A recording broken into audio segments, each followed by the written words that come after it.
Imagine waking up to a silent Nile. No current, no fishermen, no green banks. Just cracked mud stretching for thousands of miles. This is not a story about one river. It is the story of a civilization's lifeline. Over 400 million people depend on it. Strip it away and the map itself unravels. So what would actually happen if it dried? The answer reaches far beyond Egypt's borders. It rewrites the geography of an entire continent. Start with the basics of where this river lives. The Nile cuts through the driest desert on Earth. Without it, Egypt would be pure Sahara from edge to edge. The green ribbon you see on satellite maps would simply vanish. That ribbon is barely a few kilometers wide, yet nearly all of Egypt's people live inside it. Around 95% of Egyptians cluster along the river. The rest of the country is mostly empty sand. So losing the Nile is not losing a river. It is losing the only habitable land in the country. The story begins far south in the highlands. Most of the Nile's water comes from Ethiopia. Heavy monsoon rains drench the Ethiopian plateau each summer. That water races down into the Blue Nile. Another branch, the White Nile, starts near Lake Victoria. It flows slowly through swamps and savannas for months. The two rivers finally meet in Sudan's capital. From there, one mighty channel pushes north toward Egypt. This single channel crosses thousands of kilometers of desert. It loses water to heat, sand, and thirsty sky. Yet somehow, enough survives to reach the Mediterranean. That fragile journey is what built ancient Egypt. Now imagine that journey breaking somewhere along the way. Maybe rainfall collapses across the Ethiopian highlands. Maybe upstream dams hold back too much water. Maybe climate shifts dry out the Great Lakes region. Any of these alone could cripple the flow. Together, they could end the river entirely. The first sign would appear in the delta. The Mediterranean would start pushing seawater inland. Salt would creep into farms, wells, and groundwater. Crops near the coast would simply refuse to grow. Cairo sits where the desert meets the delta. Around 20 million people live in that metropolitan area. Their drinking water comes almost entirely from the Nile. Without it, the city cannot sustain itself for long. Trucking water from elsewhere is barely imaginable at that scale. Egypt has no rivers, no lakes, no backup. Agriculture would collapse first, then industry, then daily life. The country imports much of its food already. A dry Nile means no domestic wheat, rice, or cotton. Global grain markets would feel the shock immediately. Egypt would need to import nearly everything edible. Prices would spike across the Middle East and Africa. But Egypt is only one part of this story. Sudan sits directly upstream and depends just as deeply. Khartoum exists because two Niles meet there. Without them, the capital loses its very reason for being. Sudanese farms along the river feed millions of people. That farmland would turn back into open desert. South Sudan relies on the White Nile and its swamps. Those wetlands sustain fish, cattle, and entire cultures. Drying them out would erase a way of life. Pastoral communities would lose grazing lands almost overnight. Now move further south into East Africa. Lake Victoria feeds the White Nile from its northern shore. Uganda built hydropower dams on the river's outlet. Losing flow means losing a major electricity source. Power cuts would ripple through Kampala and surrounding regions. Industries, hospitals, and schools would all feel it.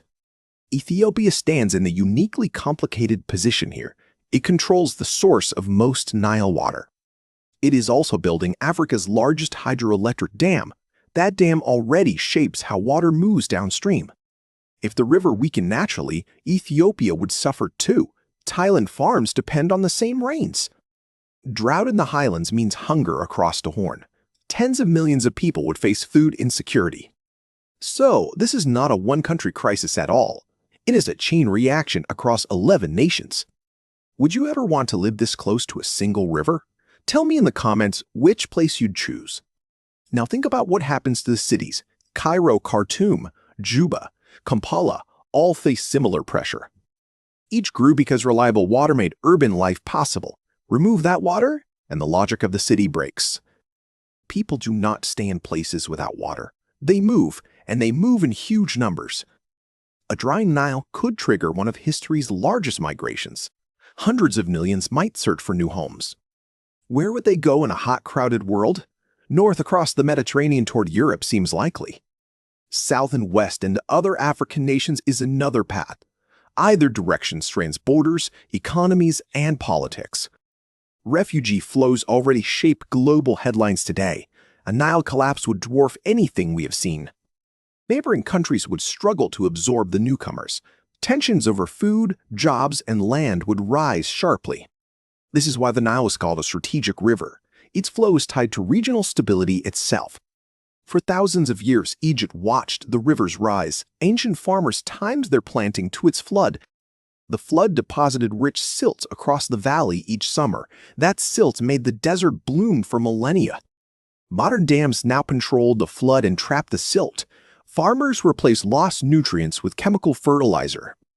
But even with dams, the underlying water still matters. No flow, no irrigation, no harvest, no nation. The Aswan High Dam holds back Lake Nasser. That reservoir is Egypt's main water savings account. In a drying scenario, the lake would shrink year by year. Eventually, it would stop releasing meaningful flow downstream. Hydropower from Aswan would fade along with the water. Egypt would lose a large share of its electricity. Air conditioning, water pumps, and factories would all suffer. In a desert country, that becomes life-threatening fast. Tourism would also quietly disappear from the equation. Cruise ships on the Nile would have no Nile to cruise. Luxor, Aswan, and the temples sit beside the river.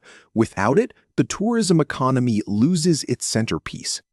The pyramids would still stand on the Giza Plateau, but the green valley behind them would be gone. That image alone shows how much geography would change. Ancient Egypt was a gift of the Nile, said Herodotus. Modern Egypt is still that same gift today. Take away the gift, and the country becomes something else entirely. Could technology save the situation in some clever way? Desalination is often the first answer people suggest. Egypt does have a long Mediterranean and Red Sea coast. In theory, seawater could be turned into drinking water. But desalination is expensive and energy-hungry. Powering it for 100 million people is enormous. It could supply cities, perhaps, with massive investment. It cannot realistically irrigate millions of farm hectares. Food would still have to come from somewhere else. That means dependence on global markets and powerful neighbors. A nation that cannot feed itself loses leverage. Its foreign policy becomes shaped by whoever sells the grain. Groundwater is another option people often mention. Deep aquifers do exist beneath parts of the Sahara. But these are fossil waters, filled long ago. Pumping them is essentially mining, not sustainable use. Once drained, they do not refill on human timescales. They are a short bridge, not a permanent solution. So the honest answer is uncomfortable but clear. No technology fully replaces what the Nile provides today. The river is not just water flowing through sand. It is climate, soil, transport, power, and culture combined. You cannot rebuild that combination from scratch, especially not under a hotter, drier future sky. Climate models already hint at growing pressure on the basin. Rainfall patterns over Ethiopia may shift unpredictably. Some years could bring devastating floods instead of drought. Other years could bring almost nothing at all.